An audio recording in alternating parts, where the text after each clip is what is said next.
people shit. I told you I caught a bus to the Greyhound to ABCD camp, right? Yeah. Oh, you were here? Yeah. I caught a Greyhound from Dallas to New Jersey. Wow. To go to ABCD camp. Wow. Yeah. I got a flight home, but I caught a bus there.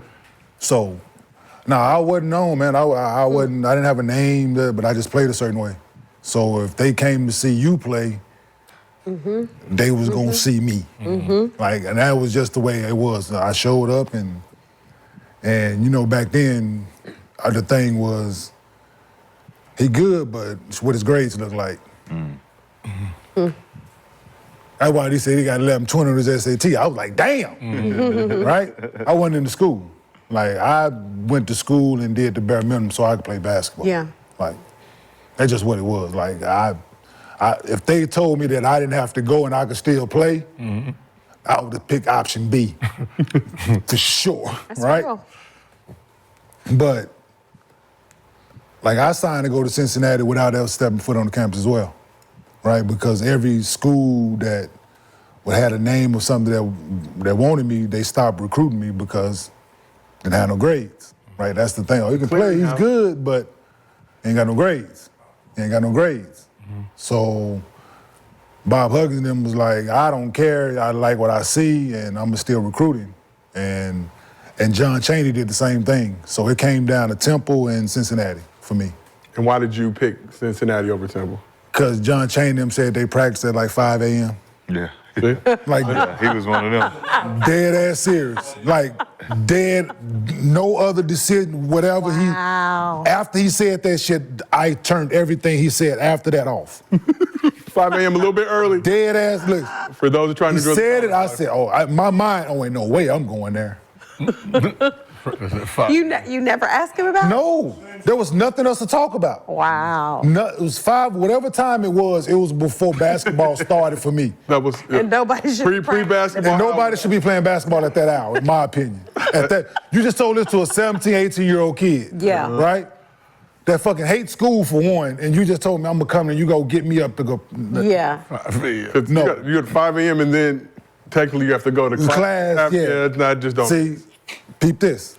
So I get to that. So, but Hugs and them sat in the living room, man.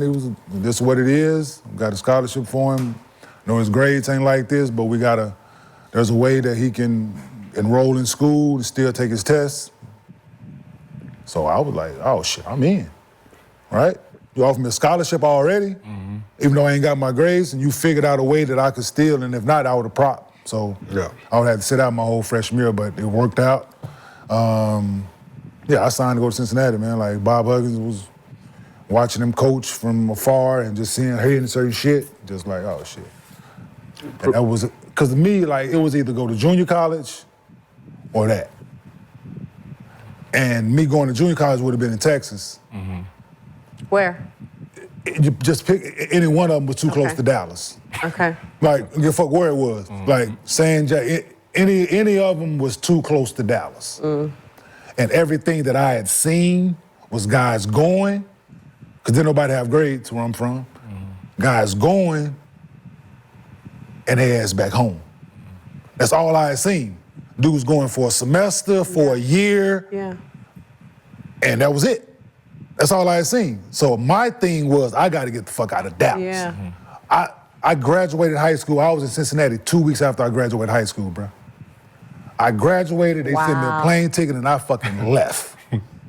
I went back to Dallas one time in 4 years, dog. Wow. When I went to Cincinnati, I went back once in 4 years. Yeah. Like, you were done. Because there was nothing positive. Yeah. Right? This man offered me a scholarship to go. Wow. I ain't know, didn't nobody else go to where I'm from. Shit didn't happen. So this is man recruited me, and it was that. And I showed up. Which is crazy, because most kids are like, I got to get home. Yep. Every chance they get, I am going home. And you know when it was? Spring break of my freshman year. Was the one time you went back to Dallas? We lost in the tournament. Wow. You know, they had already gave us the time off for school and all that. And I went home for spring break. Like, that was my freshman year. But now, Bob Huggins, man, like, I just saw him when I went back to Cincinnati the other day. I just talked to him yesterday. Like, that's him, right? believed, saw, believed, offered. Now my jersey hanging up in that bitch. So How about that? I'm talking about sure, Very How good about that? decision. right? So sure, how about I averaged 3.5 points as a freshman too. Let's throw 3.5. growth? That's My a story, though. Yeah. So That's sure, a story. how did you end up at Texas Tech? Ooh, I'll keep it short. Mine was long. Sorry. No, mine is long too, the way I got there. So initially, I actually thought I was going to go to the University of Hawaii. Only because it was Hawaii. Yep. Like, I'm from a small town, never traveled, never went anywhere. Hawaii started recruiting me, and it was like, oh, I'm going to go to Hawaii because it was Hawaii. And I remember my mom saying, no, you ain't going to Hawaii. So back in the day, the University of Texas was like today's South Carolina and UConn. So anybody, especially if you're from Texas, like the University of Texas was where you wanted to go to have a chance to win a championship. So I initially committed to the University of Texas. I went to the University of Texas for 6 days and decided this was just not for me. So I was the opposite, like I was homesick. I wanted to be closer to home. So Austin was about 8 hours from my hometown. Wanted to be closer to home, I was homesick. I remember I was in Austin, I called my mom every day and said, I wanna come home, I wanna come home. And she said, nope, you committed, that's where you're gonna go. Because I didn't talk to my mom, I didn't talk to anybody about it. When the University of Texas offered me a scholarship, it was like, yep, gotta go. So I remember the last time I talked to my mom, I was boohooing, I was crying, and I was like, I just wanna come home, I don't like it here. So she finally said, all right, you can come home. Came home, I got home on a Friday. That Sunday night, I called my junior college coach. I went to South Plains Junior College. So they recruited me also. So I called him and I said, I'm coming home, I wanna come play for you. So at the time, one of my high school teammates was going to school there, so he thought it was a joke. He thought she had put me up to it. So he said, if you're serious, show up here Monday morning and we'll get you all enrolled and everything. We didn't have a car. So my mom didn't have a car, so I get home and I'm like, well, how am I gonna get to South Plains? One of my mom's friends picked us up, drove, I showed up, and he was like, so you're serious? Yep, so I went to junior college for 2 years because back then the rules were different. If you transferred, you had to sit out a year. Yep. And I did not want to sit out a year. So I went to South Plains Junior College for 2 years, best 2 years of my life, just from teaching me about going to school and balancing like books and school and workouts and games. When I left South Plains, I knew immediately that I was gonna go to Texas Tech because Texas Tech about 45 minutes from home. I wanted to be close to home. So I ended up going to Texas Tech and the rest is history. That seemed like a It was a lot. Sure. That was all a lot. But being, 18, 19 years old, I thought I wanted to get away from home. Like I was tired of my mama telling me what I could and couldn't do. So I was like, I can't wait to get out of here. And then when I left, I was like, I miss my mama. So, yeah, that's how I ended up at Texas Tech. And Gil, see you rocking the Arizona jersey. Woo-hoo. You were kind of under the radar, which is wild to say. High school, going to Grand High School here in the San Fernando Valley. How did you end up going from Grand High School to the University of Arizona? Yeah, so I was being recruited by CSUN, of course. A great school. Shout out Bobby Braswell. I was Bobby? CSUN. Okay. Bobby Braswell, just local Okay. guy. A lot of our first letters coming up. First letters, yep. And second and third. Because I didn't play on the AAU circuit like that. I played in adult league, so I was locally known.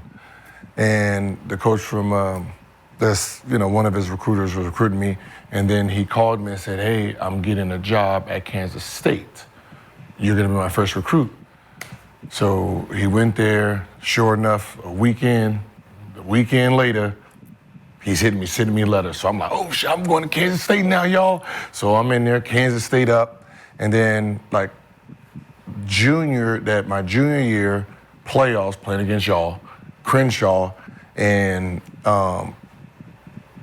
going against Crenshaw, number one defense, number one that year. I think Right? number one in the city, right? You Yeah. guys were like the 16th seed, if I'm not mistaken. So everyone was like, if he's any good, he'll have 15. Oh, wow. Yeah, it was one of those, beat the fuck out them. Individually tore them Wow. apart, right? So after that, everyone came, right? And then I ended up going to the big time tournament, playing with E.J. Harris and them, and then had at the half, had 50 against Marvin Stone, Kevin Gaines. Yep, Kevin Gaines from Michigan. Yeah, so I scored 50. I didn't play the Damn, first at the half. half. Yeah, I didn't play in the first half, so they put me in the second half because I just got to the team, and then I just went amok. They told me not to pass the ball, just go. So when I got back, a lot of teams started calling. So DePaul came through. Pat Kennedy started hitting me. Then obviously USC. Mike Bibby, Henry Bibby. Henry Bibby was sending a whole bunch A lot of letters every day. like packs of it. Yeah, you right? get the handwritten, make you feel appreciated. Shout out Henry Bibby. So I went and took towards the summer, first time we can go, I went to go visit Kansas State, of course. And then when I was getting ready to go visit DePaul, Arizona came in. Lute Olson came, had the ring, damn near broke my little glass table. Right, hit it on there. I looked at my dad, like, oh shit, you almost broke it. And then first thing he said is I never seen you play. I had to watch your highlights on the plane here. You're the type of guard we want. You're third in line. We want Kevin Gaines first, Jimmy Hayward second, you third. We're looking for that combo style guard. So I was like, okay. And then they told me the recruiting class. We got #1 point guard in the country coming, Jason. We have Lou Recker is going to transfer here. Mr. Indiana at the time. I think Iowa, right? Yeah. No. He Oh, came from Mr. Indiana. Indiana, yeah. Yeah. So he came from Indiana to us. And then they had JUCO runner-up player of the year, Lamont Frazier. So it was basically them that guard heavy. And then when I was getting ready to go visit DePaul, Pat Kennedy's mother passed.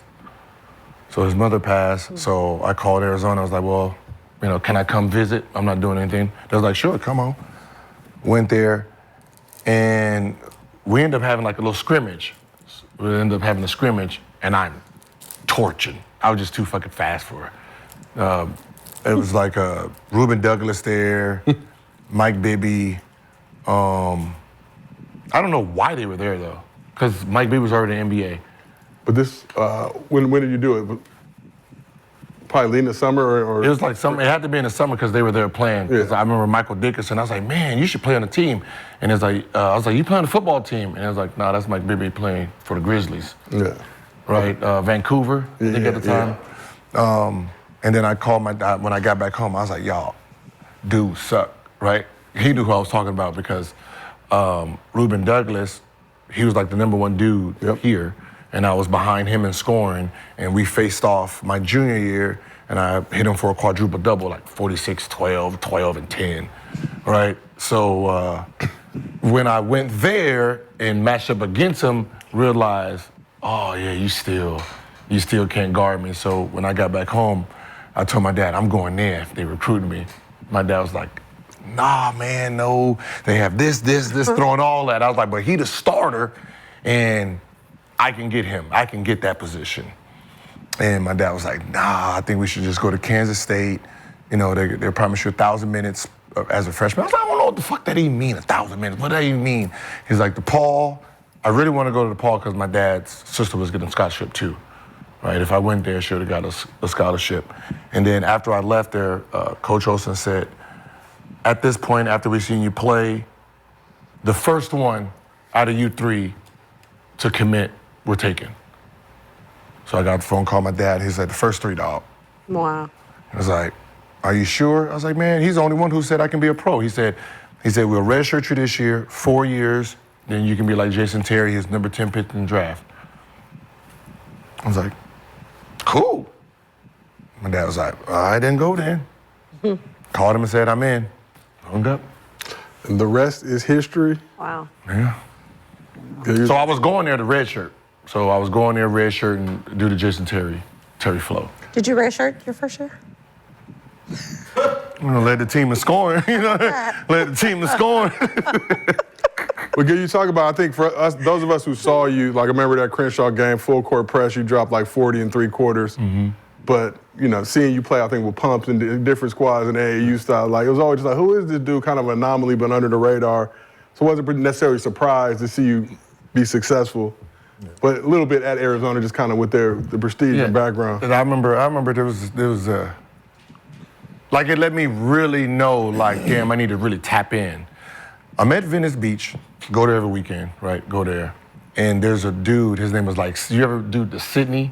His name was like Sydney something, can jump out the gym. He was like the Venice Beach Michael Jordan, dog. Yeah.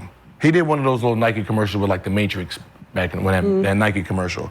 So me and my boys used to go up there just to watch him, and we'll try to get on the court like noon, and then try to stay on to like get that first game where it's really competitive, then we lose, and then that's it, right?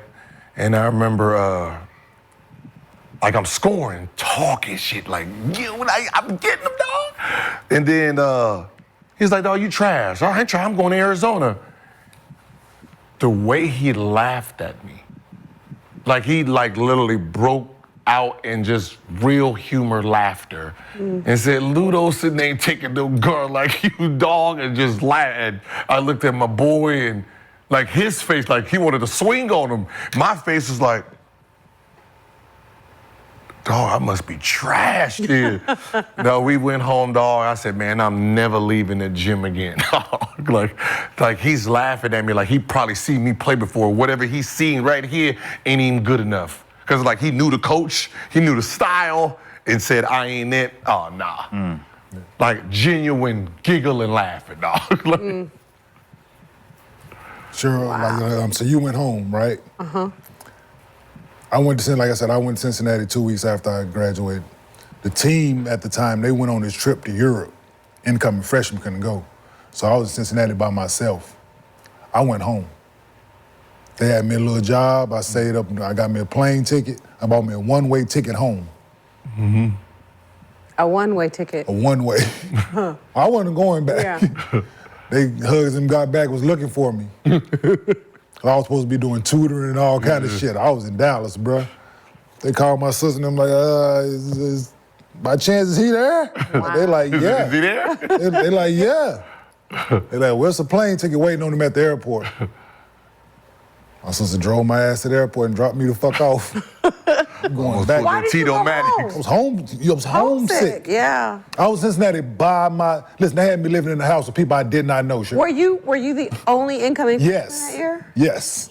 Yo, I lived in the house when I first got there with 3 people. I had a What fucking does that say? room He in said a house one-way ticket. with people I did not know. Wow. I was going to this little job, studying with this little white man that I was giving hell to.